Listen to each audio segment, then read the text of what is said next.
Hello, this is Claude, and today I'm going to do a video about my KLX300, about all the mods that I've done. It's a KLX 2024. I'm not going to go over all the details like everybody else. I'm going to show what's different that most people haven't done. So stick around for that. So basically, if I go over that, that's a 2024 model. What I've done is, of course, I've got my little Tusk tank bag, so that's nice. I can remove that there from there. So what I've done is I've done the IMS 3.8 gallon tank.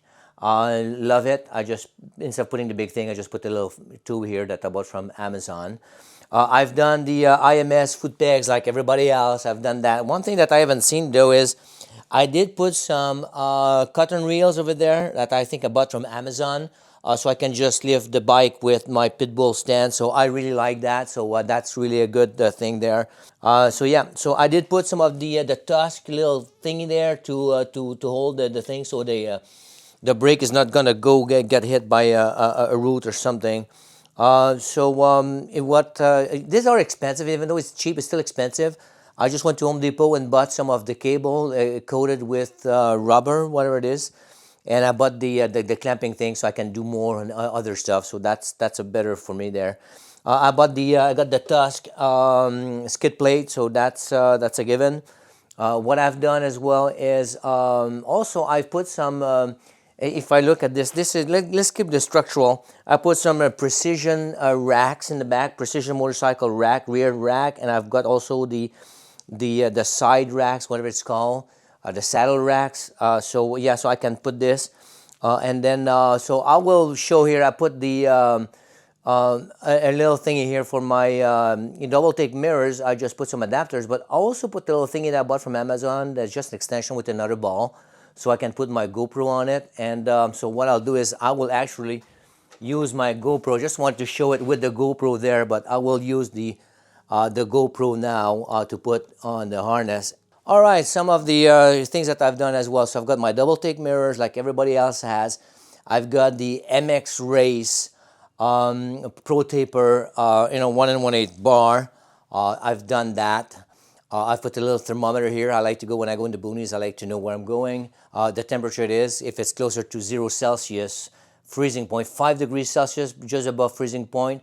I don't go too far up north because then I can go into icy patches. So I like to have that and not having to watch on my phone or anything. I put some heated grips, Oxford Premium heated grips. I think these are the Adventure. It comes with the button on it, so this is why I like it, because they have the button right here. So I like to have this as well. So yeah, so I've put that. I've put a quad lock as well, a quad lock wireless charger. I like it. And what I've done is I've connected it to put a switch on and off in my dash, and I will talk about the dash later, but I've got the switch on and off because I've got the heated grips, I've got the quad lock wireless, and I've got my my Zumo XT2 GPS here. I've got the USB port. So all of those can take maybe 1 amp, 2 amps, say there. That could be up to 2 amps. The heated grips can be also 2 amps. So I don't want to overload the system. So on the wireless charger, I don't want to have the wireless on. So when I need it, then I can turn it back on, remove maybe the USB something if the GoPro's on the USB. So yeah, I don't want to overload the system and just have the battery die on me.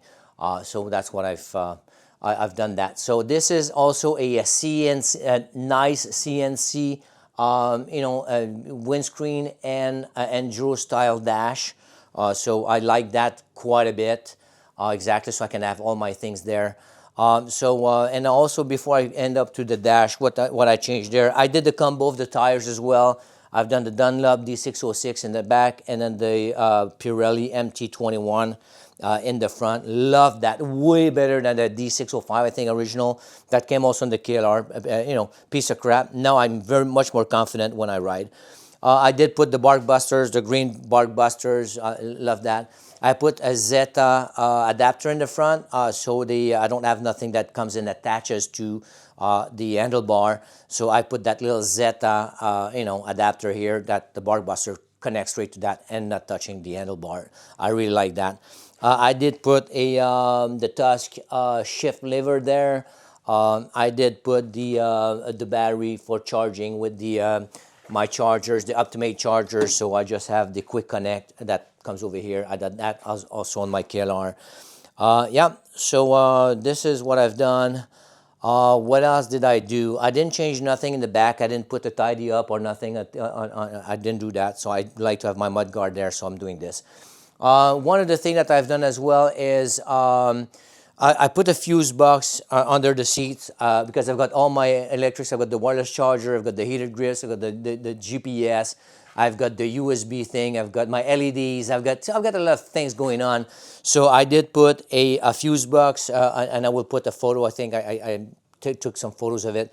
I've got a small fuse box that I got from Amazon with a negative bus bar.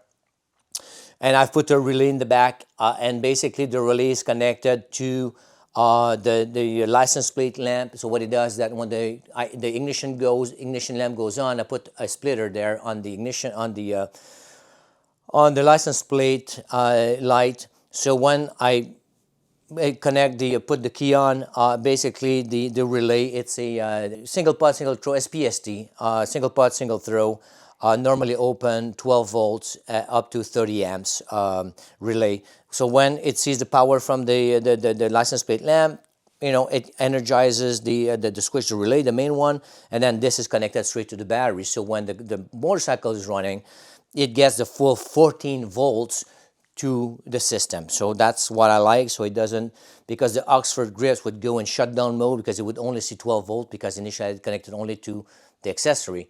So this is why not go straight from the battery and everything gets powered properly. So I will put for this. I haven't seen anybody doing a relay, a fuse box over there. So I will show you what I've done with this. So yeah, so all of this is connected. I will show you as well what I've done. So this is the nice CNC dash, and I bought it straight from their website. What I've done is I've put some, because on the dashboard, and I'm going to show the dash, if you turn, there's only one light that shows if it turns. And also I've got the dash, but the cable. So usually when I write, I don't even see the thing flashing. So what I've done is I put a splitter on the front ends there on the flashers. I put splitters route-wise.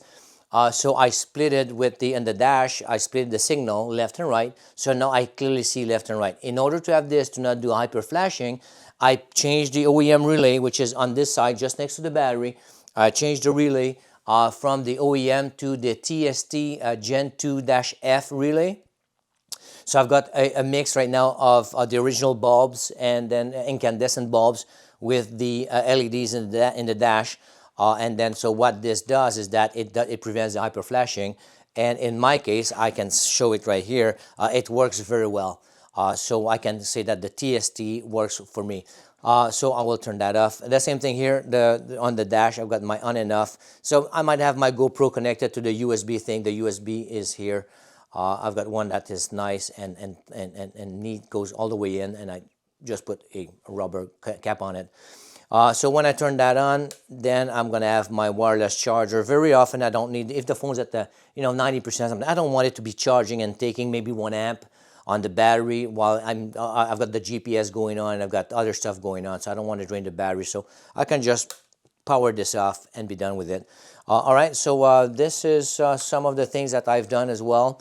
Yeah, so double thick mirrors, I talked about it. In the back, I've got the rig gear saddlebags. I'm not a fan of it. They're a little small, 12 liter each side. I think they can be expanded to 15. They're okay. They can bring stuff. And I've got also the rig gear, small, I think, or small bag, or medium or small. I think it's the small. It's the smallest one of the two. There's only 2 models. It's the small one of the two. So what I like about those is that I can put a TSA lock with the thing there on everything. They all come with the zippers, with the things there, so you can lock it. So if I go anywhere I need to stop to go to the washroom or grab lunch or something, this, I leave it there. And they can steal the whole bags, but that's another problem. Bigger theft. But they cannot just open the bags there and all this. Same thing on my dust bag. I put a little lock on this. So if I stop and I go somewhere, I just grab my, usually I grab my mirrors, my GPS and my phone, and I'm done. I'm going. And the GoPro if it's there, obviously. So these are the mods that I have done. Am I thinking of something else? I think that's pretty much it. So yeah, so these are my mods. I'm very happy with it. I don't expect to do anything else on it. At this point, I'm very happy. The KLR Adventure, I barely touch it right now. I'm always going with this thing, and I did buy a Moto Tote hauler just put on my car. It's 60 pounds. It's easy to put by myself, and then put the motorcycle on it. I love it. I put the light kit on it, so it's very good. So yeah, so these are my mods, and I'm very happy with it. And then especially with the nice CNC enduro thing there, I couldn't be happier. So it does everything I want. I go as deep as I need to go. I get in trouble and all this, so I love it. Maybe the last thing I'm going to say, on the precision rack, I just put some plumbing hose clamps there, and then I put a piece of fabric of webbing there, and then so basically I can get the bag to be in the back, so it doesn't come in the front. So that's another things that I've done here. I wish it would come with some loops on there. It doesn't. So but yeah, so I fixed it myself. So all right. Hope it helps anybody. Thank you for watching. See you in the next video. Take care. Bye bye.